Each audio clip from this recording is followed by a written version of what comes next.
Cumprimento a igreja mais uma vez, com a paz do Senhor, amém? Vamos abrir no livro de 2 Crônicas, capítulo 34, no versículo 27. Livro de 2 Crônicas, capítulo 34, versículo 27.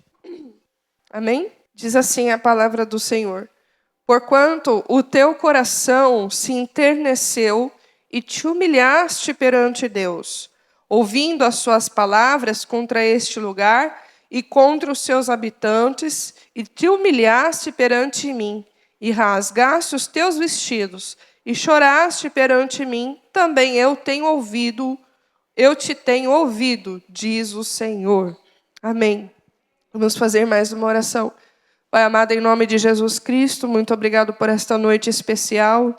Reconheço, Deus querido, que de mim, nem mesmo o sopro que sai do Senhor do meu nariz, da minha boca, com o tom da minha voz, vem de mim mesmo. Se não é o Senhor, como foi dito aqui, dar o fôlego de vida, nós nada podemos fazer. Senhor, por isso, receba a glória e a honra devida, e que a tua palavra tenha o poder, através do teu Espírito Santo, de regenerar cada coração.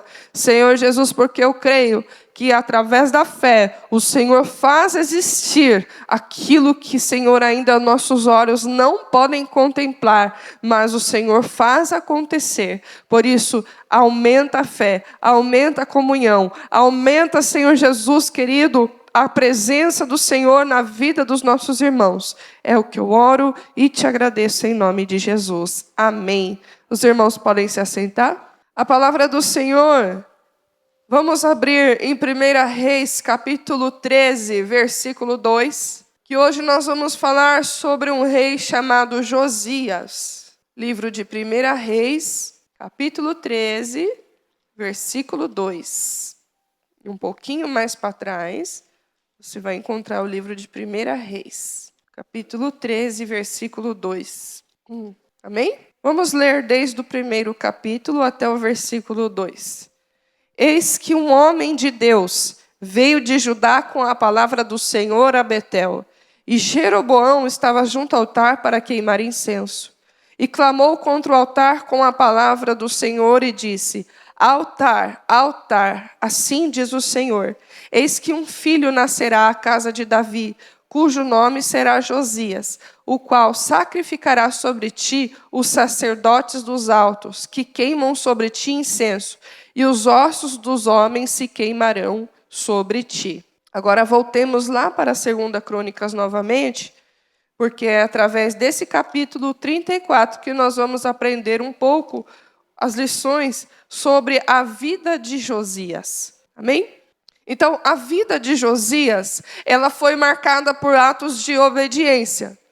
Não somente o que as pessoas viam, mas também o que estava em seu coração.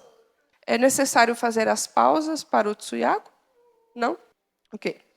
Por mais que sendo ele um grande influenciador, um rei em sua geração, tudo começa quando Josias ele busca o Deus de seus pais, mas não Manassés, mas o seu bisavô, tataravô, Davi. Então, quando ele começa a buscar a Deus, diz a Bíblia que ele tinha apenas 8 anos de idade quando ele começou a ser rei. E com 18 anos, 8 anos após o seu reinado, ele começa a buscar o Senhor.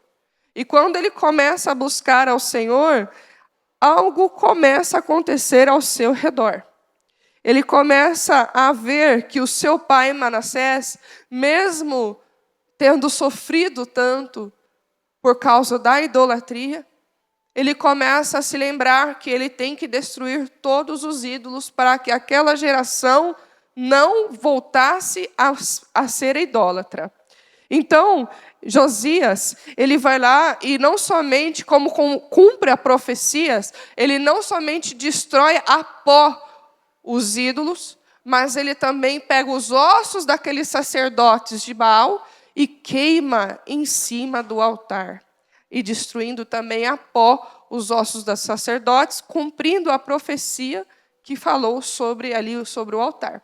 Então nós vemos ali que um homem que tinha uma profecia sobre ele, tinha uma promessa sobre a vida dele. Mesmo assim, quando veio a profetisa Hulda, falando, tudo vai ser destruído, qual é o primeiro sentimento dele? Eu vou me arrepender. Então, a primeira lição que nós aprendemos com Josias é que a mudança que eu quero não depende somente do que Deus disse ao meu favor, de uma promessa que eu tenho, mas principalmente da atitude que eu tomo dentro do meu coração. Eu vou me arrepender, eu vou me humilhar, eu vou olhar primeiro para dentro de mim.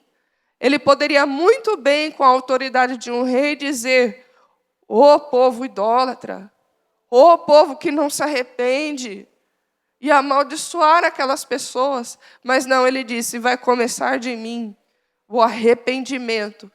Mesmo que eu faça aquilo que possa ser agradável a Deus com as minhas obras, eu sei de um Deus que tudo vê, e Ele está vendo o meu coração. Então, diz no versículo 3, que com 16 anos, ou seja, 8 anos após o seu reinado, ele buscou a Deus e teve a autoridade para derrubar os altares. Nós vemos também que, para o povo hebreu, queimar um osso em cima, os ossos de um sacrifício no altar, era profanação. Então, quando se queimava os ossos em cima do altar, já não poderia mais usar aquele altar.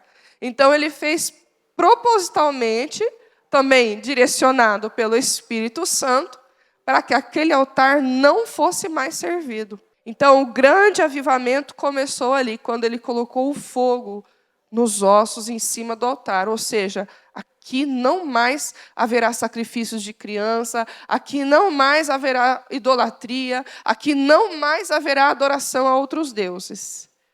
Nós lembramos também que Eliseu, quando foi chamado por Elias, ele queimou as carroças, os carros ali que ele usava para ele trabalhar. Por quê? Daquele trabalho não seria mais a sua dependência. A sua dependência seria do Senhor. Então, existem áreas em sua vida, em minha vida, que precisam ser queimados.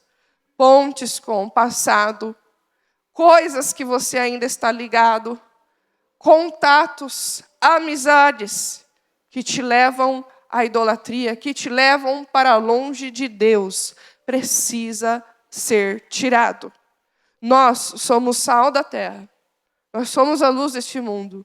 Nós estamos nesse mundo e precisamos falar do amor de Jesus. Mas existem coisas que te afastam de Deus. E o que será que é? Eu não sei, mas o Espírito Santo sabe aquilo que afasta você da presença, aquilo que te faz se prostrar em primeiro lugar do que a presença de Deus. Então, Manassés, irmãos, ele foi um rei totalmente idólatra. Ele só se arrependeu quando ele estava preso em grilhões. E Deus, por sua misericórdia, ainda o livrou. Mas todas aquelas idolatrias, ele não se desfez. Existem coisas que para você fala assim: eu já parei, eu já não me curvo mais a essa idolatria. Eu não faço mais isso, aquilo que me afasta de Deus, mas está ali na minha casa, está guardadinho. Qual era o perigo de Josias? Era o perigo de que a sua próxima geração fosse idólatra também.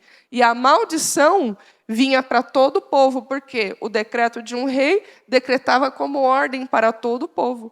Assim como Josias, ele decretou para todo o povo: nós vamos celebrar a Páscoa. Ele decretou. Ele falou: vocês vão ser obrigados a vir ao culto. A Bíblia diz aqui, no versículo 33, que obrigou a que com tal culto servissem ao Senhor seu Deus todos os seus dias, não se desviaram de após o Senhor Deus de seus pais. Ou seja, obrigou. Vamos forçar esse povo, porque eles estão acostumados à idolatria.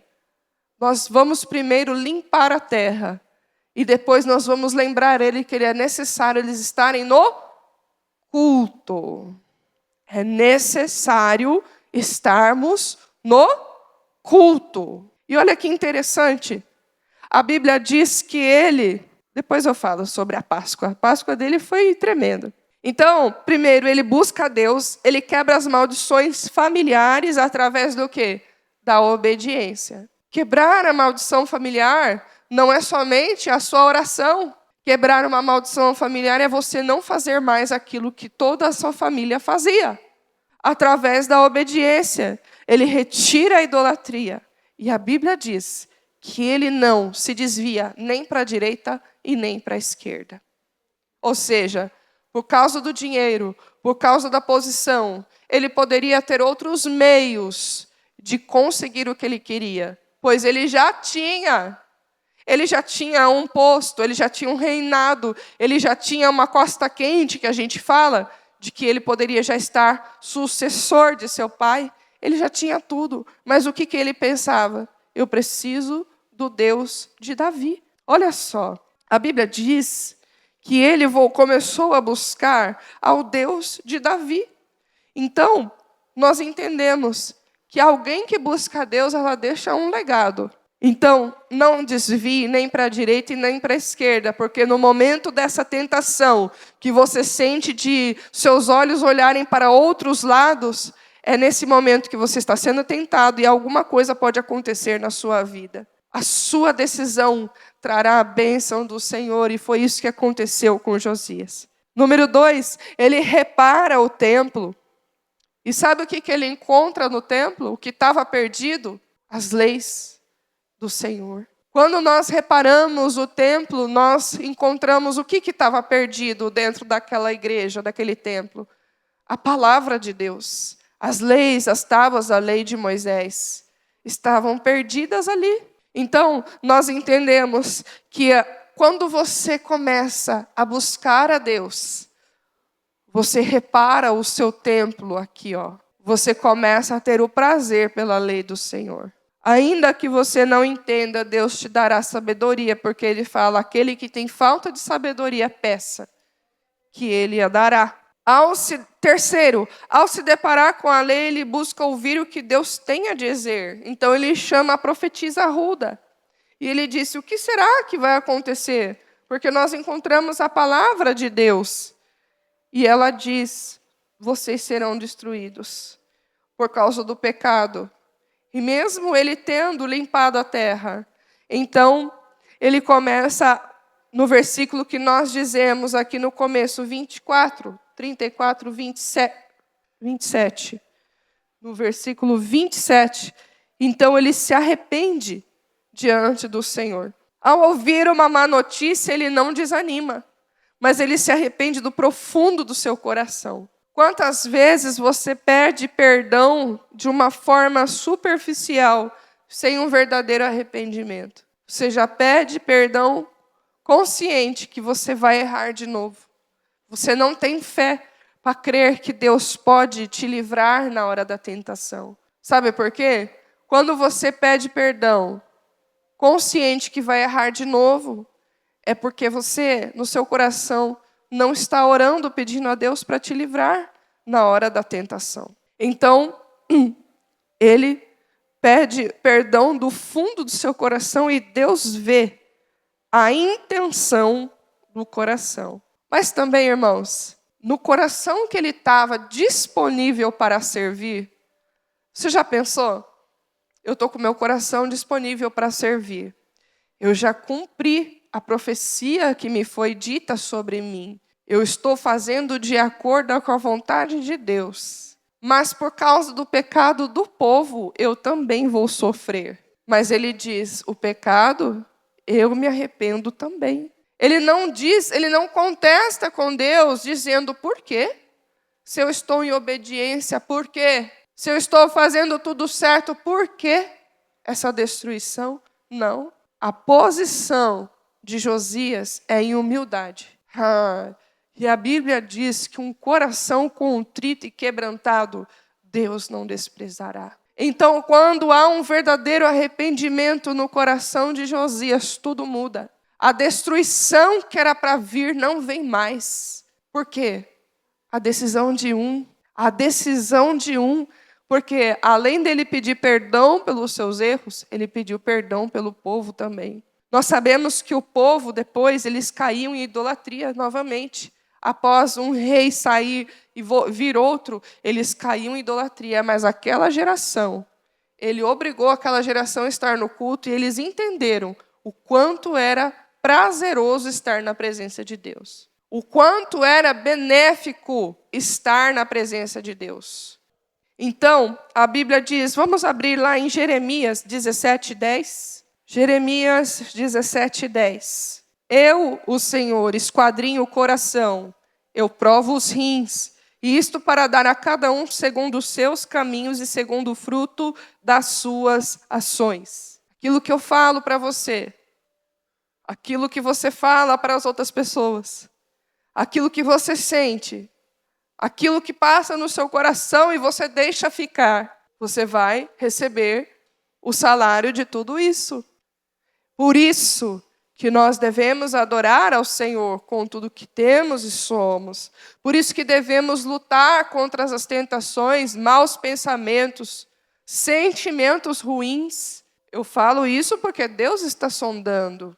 Deus está falando aquilo que eu devo mudar. E devemos lutar para sermos santos. Devemos lutar. Porque o céu se conquista pela força, amados. Não é assim, se acontecer, se eu receber, se eu for no culto e eu sentir o mover. Não.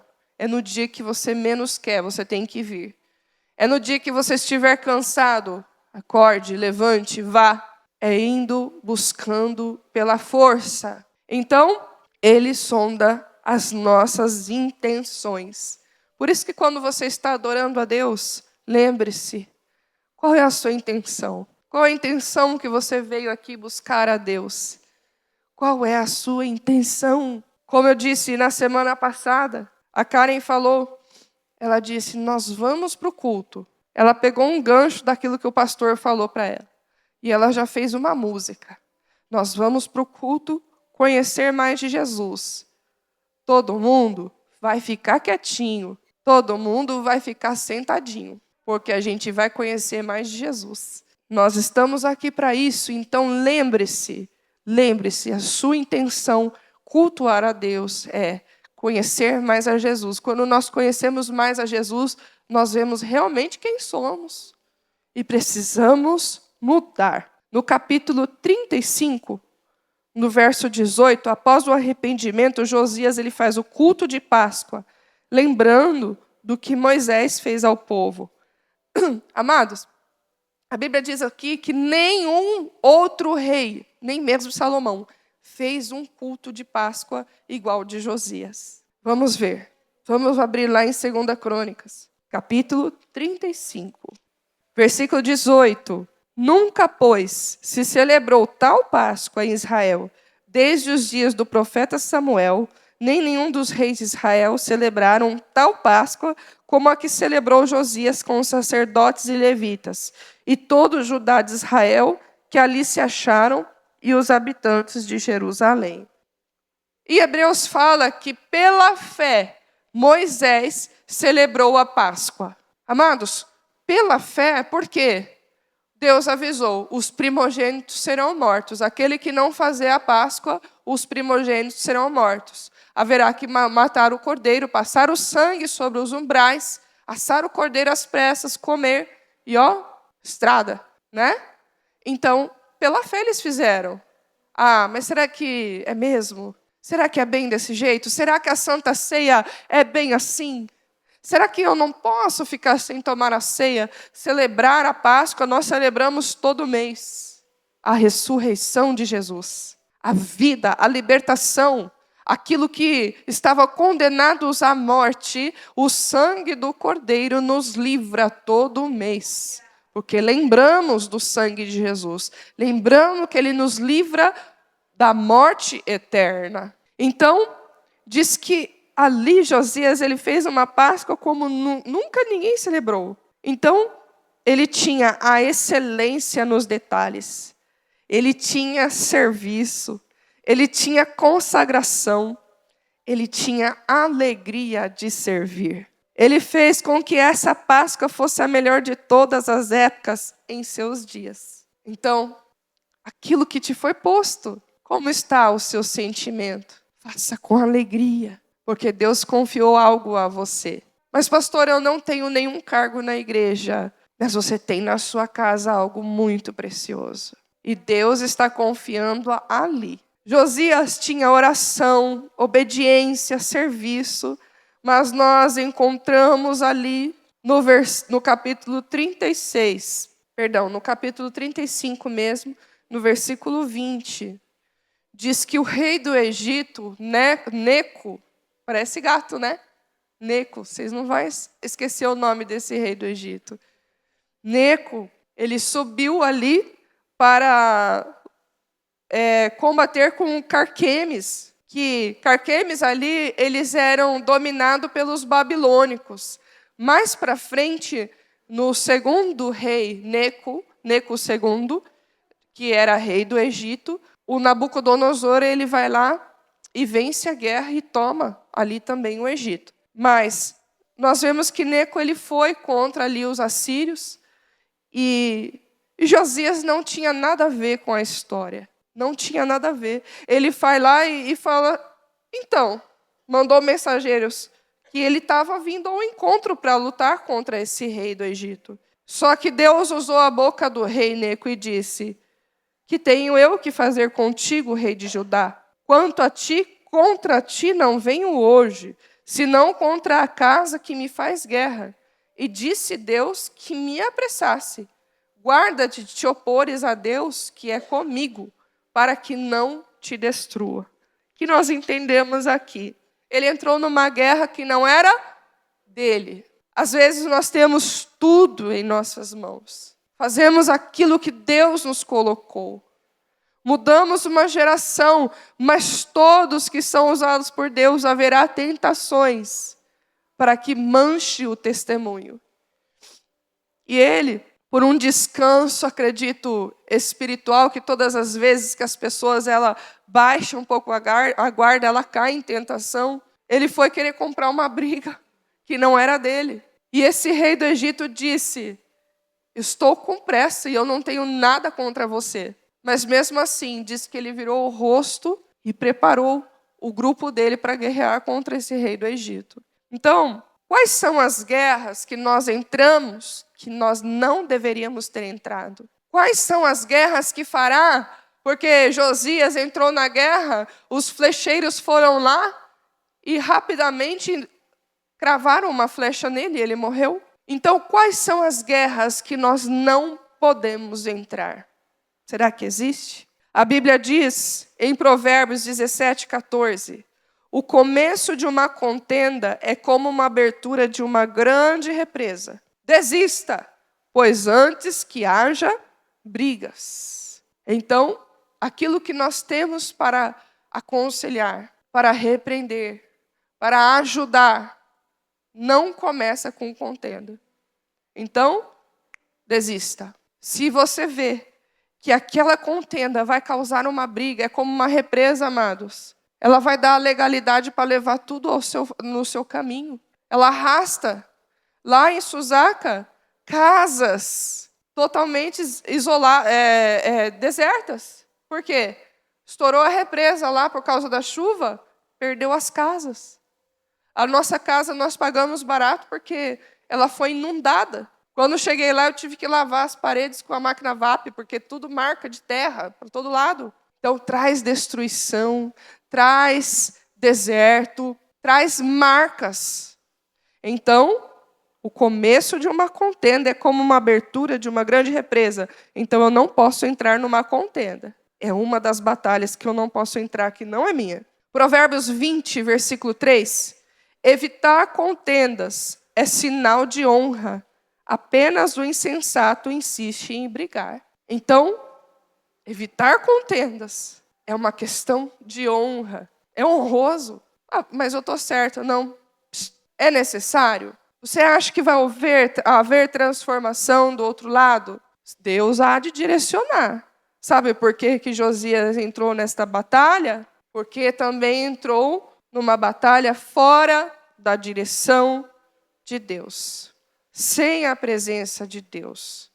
Então, nós entendemos, se numa batalha que entramos não há direção, não tem paz, não entre, não prossiga, mesmo que pareça por uma boa causa. Ah, o valente Josias vai lá proteger. Não entre. Deus mandou? Porque se Deus mandou, há autoridade. Mas se Deus não mandou, não entre. A Bíblia diz em 2 Timóteo, capítulo 2, versículo 23. Vamos abrir em 2 Timóteo. Capítulo 2, versículo 23. E rejeita, aqui, versículo 22. Foge também das paixões da mocidade, segue a justiça, a fé, o amor e a paz com que o coração puro invocam o Senhor. E rejeita as questões loucas e sem instrução, sabendo que produzem contendas. Existem palavras, estudos, que não são bíblicos. E aí você pega lá, por que não teve uma vírgula nessa frase na Bíblia? E aí você discute com o outro irmão, ou alguém vem tentar debater a palavra com você. Se você acha que é uma contenda, se você vê que estão querendo debater contra a sua fé, para isso prejudicar a sua fé, foge, Paulo disse para Timóteo. Então, é uma dessas batalhas que nós não devemos entrar. Discussões e debates que inúteis, que não vai trazer um arrependimento para outra pessoa. Conflitos físicos e carnais. O diabo ele sempre vai fazer lutar constantemente contra alguém, para que mine a sua força espiritual, o seu foco, e diminua e abaixe toda a sua armadura. Então pode ver, a luta que às vezes nós temos é contra o A, contra o B, contra o C, nunca é contra o diabo. Por algum jargão nós dizemos, o diabo está fazendo isso, mas contra ele mesmo nós não lutamos. Nós o quê? Nós entramos numa guerra contra carne e sangue. Contra carne e sangue. Então, todas as vezes que você sentir tentado a fazer isso, peça a Deus. Peça a Deus. Ore, livra-me, Senhor, livra-me, Senhor, livra-me, Senhor, de não pecar contra ti. Batalhas também que entramos de controle sobre a vida de alguém e excessivo. Então, tentar controlar situações ou proteger excessivamente impede o agir de Deus sobre a vida de alguém. Eu posso orar pelo meu irmão, mas já pensou? Eu pegar assim, não, você vai fazer aquilo que eu estou pedindo. Você vai orar, você vai jejuar. Não, você não vai fazer isso. É obrigado, é excessivo. Tudo bem que Josias ele obrigou o povo, né? Mas debaixo de uma autoridade ele estava. Então, impede do agir de Deus sobre a vida de alguém. Então, é uma batalha que você não deve entrar. Porque quando nós agimos muito pela nossa força, pelo nosso sentimento, onde há um desgaste, onde prejudica a nossa vida com Deus, é porque nós não estamos entregando o suficiente em oração. Então, todas as vezes que uma situação que te aflige, que te preocupa, ore a Deus. É necessário repreender? Sim, mas também é necessário orar e confiar. Sabe por quê? A repreensão, ela sempre tem que ser amável, porque o cristão, ele é sal da terra. Ele traz o tempero, ele traz o equilíbrio. Então, todas as vezes que a minha repreensão passou dos limites, vindo junto à ira, não surtiu nenhum efeito. Mas quando temos a plena consciência daquilo que é necessário para a vida de alguém, com a paz no coração, algo se transforma. Então, aprenda a orar e confiar, por mais que você veja os perigos das escolhas que as pessoas fazem. Vingança e perseguição.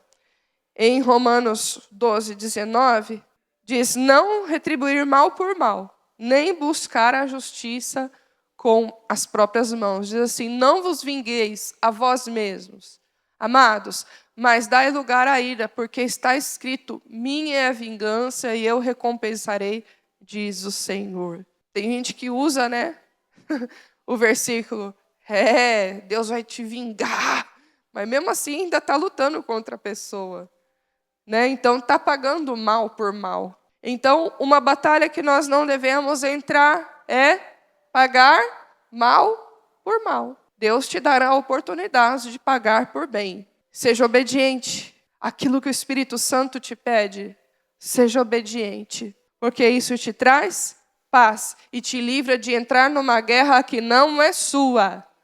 A guerra é do Senhor. Deus é quem luta por nós. A partir do momento que eu falo, eu vou guerrear, eu vou estar à frente. Não, você sofrerá. Isso sim. Então, a nossa guerra não está contra carne nem sangue, mas sim contra principados e potestades. Então, ore a Deus, porque a única arma de guerra é a oração, é o jejum, é a obediência, como já foi dito aqui. Então, para um rei ser descoroado e morrer, ele perdeu a sua coroa. E a Bíblia diz, em Apocalipse 3:11, guarda o que tem, para que ninguém tome a tua coroa. Eis que venho sem demora, guarda o que tens, para que ninguém tome a sua coroa. Como que Josias perdeu a coroa dele?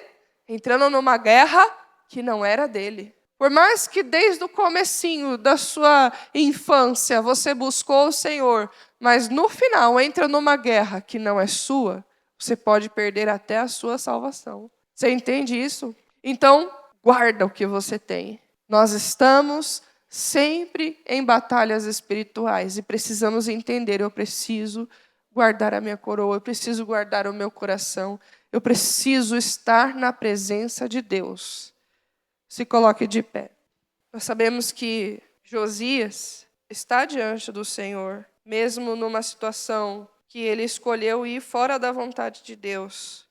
Quem sabe ali houve o perdão, houve o arrependimento, porque era um homem voltado para Deus. Mas será que todos nós teremos a chance de nos arrepender diante das nossas falhas, diante dos nossos pecados? Será que nós teremos esse tempo? Há pessoas que ficam enfermas e aí ele depois morre, mas há pessoas que, repentinamente, Jesus virá buscar a sua noiva, mas virá também, quem sabe, buscar uns antes. Nosso desejo é que todos vão com o Senhor. Mas eu preciso entender, o avivamento, a mudança começa em quem? Em nós, dentro de nós. Guarda o seu coração de não entrar em batalhas que não é sua. Guarde o seu coração da idolatria, daquilo que te faz se prostrar. E todas as vezes que prostra, traz maldição. Guarde o seu coração das palavras torpes da boca. Guarde daquilo que te faz tropeçar. Daquilo que te leva para longe de Deus. Porque, amados, o pecado pode ser prazeroso a princípio, mas ele traz o seu salário. O salário do pecado é a morte, mas a vida eterna está com Deus. Amém? Vamos estar orando. Pai Santo, Pai da Glória, em nome de Jesus, aqui está a Tua palavra, Senhor. Ó Deus, que sonda e conheces toda a verdade. O Senhor conhece toda a intenção do coração. O Senhor sabe que de mim mesmo e dos teus filhos nada podemos fazer. Em nós não há força alguma diante das hostes espirituais da maldade, daquilo que é planejado contra nós. Mas eu te peço, ó Senhor, guarda-nos, Pai querido, com sangue nos umbrais das nossas portas espirituais.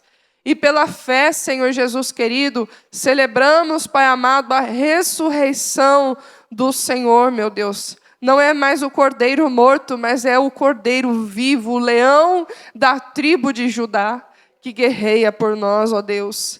Nos ajude em todas as batalhas, em todas as dúvidas. Venhamos confiar no Senhor, não venhamos nos desesperar, mas devemos tomar a decisão que vem da Tua parte. Por mais que às vezes possa parecer que estamos perdendo, ou numa posição de humilhação, mas ajude-nos a obedecer, porque a obediência da Tua palavra nos traz a paz, nos traz a vida, nos traz, Senhor, a alegria. Jesus querido, eu te peço, fortalece a Tua igreja, meu Pai. Fortalece para que todos eles possam estar cultuando ao Senhor com alegria, com um coração sincero diante de Ti, papai. Ó Senhor, nos desperta a cada dia, desperta a nossa alma, para que não venhamos fazer por obrigação, para que não venhamos fazer, Deus querido, nem por força, nem por violência, mas pelo Teu Espírito. Nos livra de toda tentação, nos livra de irar, nos livra, Deus querido, de tomar decisões que vêm de nós mesmos, nos livra, Pai querido, de tudo aquilo que é tentador, ó Deus, que possa parecer de boa aparência, de que reluz, que parece ser de luz, mas é de trevas. Nos livra, Jesus querido, nos livra, Senhor. Livra o teu povo a ter o discernimento das batalhas que passam em sua casa, em seu trabalho, em todos os lugares, Senhor Jesus. Dê discernimento ao teu povo, Pai, nesta noite, através desta palavra, porque nós temos bons testemunhos de servos que serviram ao Senhor, mas nós somos a geração do testemunho. Nós somos a geração que dará o testemunho, Senhor. Pai amado, em nome de Jesus Cristo, te agradeço por essa noite, que a tua palavra, ainda que entre com dor no coração dos teus filhos, mas eles venham ser obedientes e guardar a coroa que lhes foi entregue. Senhor, em nome de Jesus, é o que eu oro e te agradeço. Amém. Eu agradeço a oportunidade em nome de Jesus.